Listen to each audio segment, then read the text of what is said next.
brojne stanja. Časnika i dočasnika 53. 53. Dobro, PDV? 22. Kako? 9. 19. Ja, ti si znamo te u 13. Ja vam brek, da vam brak.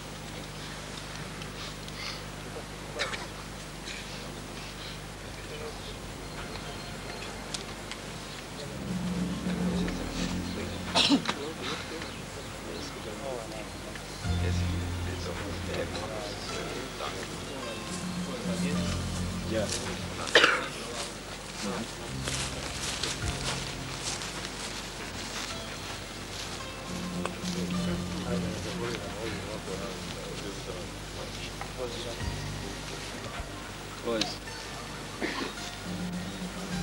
Ovako, gospodo, pozdravljam vas u ime zapovjedništva 125. brigade i svoje osobno ime. Danas smo došli ovdje da bi izveli jednu pokaznu vježbu, to uvježbavanje sa vašim postrojbama i sa vama osobno u nasilnom prelasku rijeke. Znači, tema današnjeg rada je nasilni prelazak rijeke. Temu ćemo izvesti da bi se obučili i uvježbali u vrstama prelaska i načinu prelaska rijeka koje su u taktičkom zadatku i u budućim taktičkim radnjama Hrvatske vojske predviđene. Pošto se nalazimo u takvoj zoni odgovornosti kao 125. brigada, mi pred sobom imamo i određeni broj rijeka za preći, pa je se našlo shodno da se izvrši ovakva vježba da bi se obučili i uvježbali u istome. Nalazimo se u širem rejonu S-Plesmo. Ovo ovdje gdje se sad nalazite, to jest malo iza Šumarak, je predviđen u ovoj vježbi kao rejon razmještaja postrojbi u kojem se vrše određene radnje o kojima ćemo poslije. Rijeka Strug je rijeka koju ćemo danas preći, to je na svojih 300 do 400 metara napred u ravnini Dalekovoda. Dalekovodni stup pravo.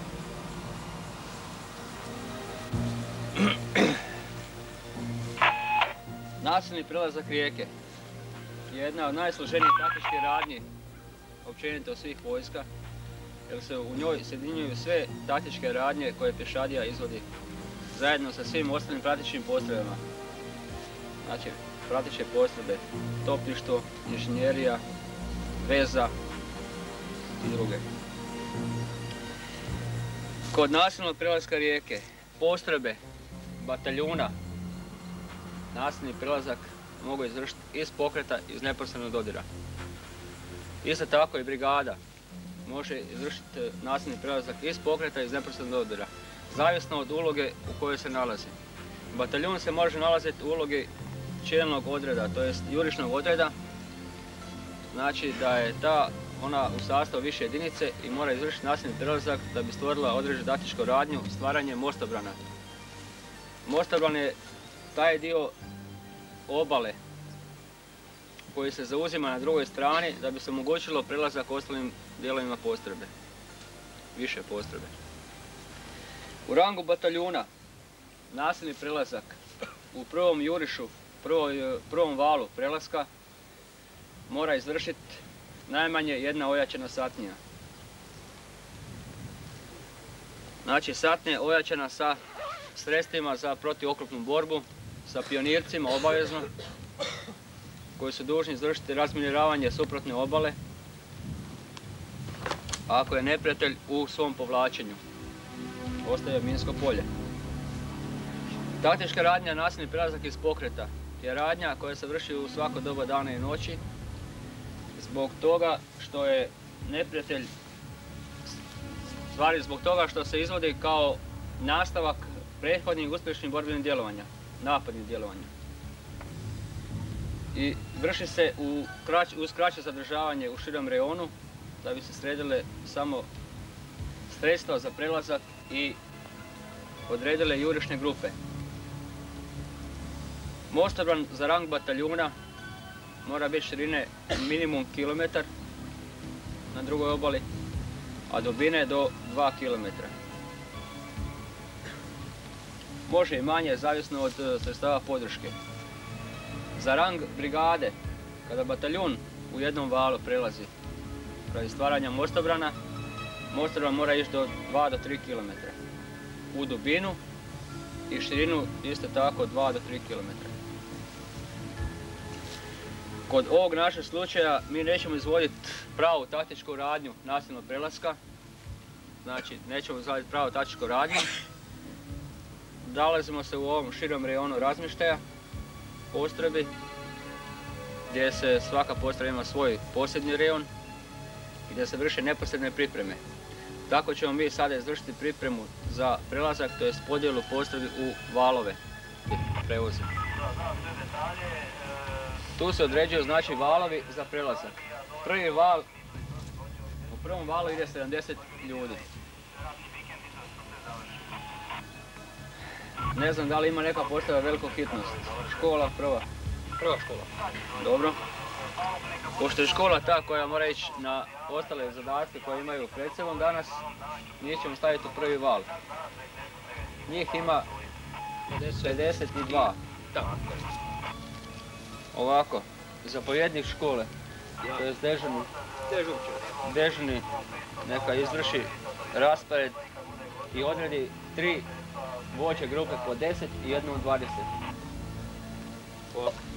Prvog vala, po broju čamaca. DB je 5. grupa. Ovdje vidite jednu šemu nasilnog prelaska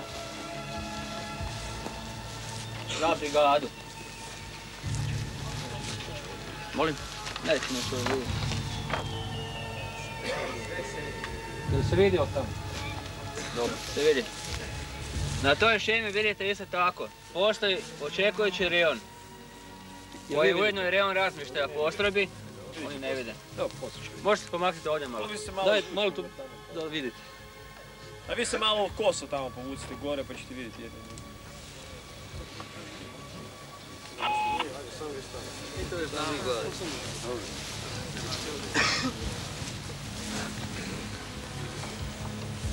Jel vidite vi tamo prvi? Kod očekujućeg rejona isto tako vidite sredstva ojačanja.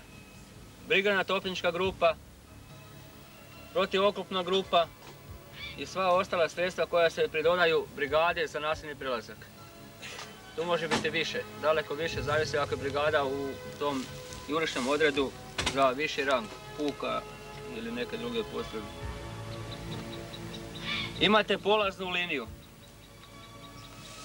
Znači, u očekujućem rejonu kada se izvrši rasporeda postrojbi za prelazak, određuje se polazna linija. Polazna linija vaša u ovom današnjem slučaju je nasip na rijeci Strug. Orijentir lijevo, daleko od stup, desno 50 metara od kuće. Od kuće do nasipa. Da dođete. Sa polazne linije postrojba koja ide u nasilni prelazak dolazi na liniju ukrcavanja. Linija ukrcavanja se poklapa sa obalom. Na liniju ukrcavanja se ukrcava u čamce i prevozi preko do linije iskrcavanja. To je druga obala. Kad se dođe do linije iskrcavanja, ovo je taktička vježba i više pokazna za školu. Inače u stvarnoj situaciji se očekuje, ovaj širi rejon se sav tuče od neprijatelje artiljerije i tako dalje. Znači naša topnička grupa koja podržava prelazak rijeke mora biti efektivna i točno i pravovremeno otkrivati ciljeve neprijatelja da bi mogla anulirati njegovu prednost. Prva postrojba koja prijeđe, rekli smo dužna je izvršiti osiguranje mostobrana za prelazak ostale postrojbe. Mi u ovom današnjem slučaju to nećemo raditi. To je već složenija taktička vježba gdje bi trebala biti malo markiranata i tako, da se to može izvesti. Ovo je samo da se obučite i oslobodite strah od prelaska vode. Vjerojatno ima neko ko se boji vode. Malo ko je u ovim povišenijim krajevima odrasta, taj se vjerojatno i boji vode, ko ne naviku na vodu. Čalo ga upao. Rekla sam, dobar.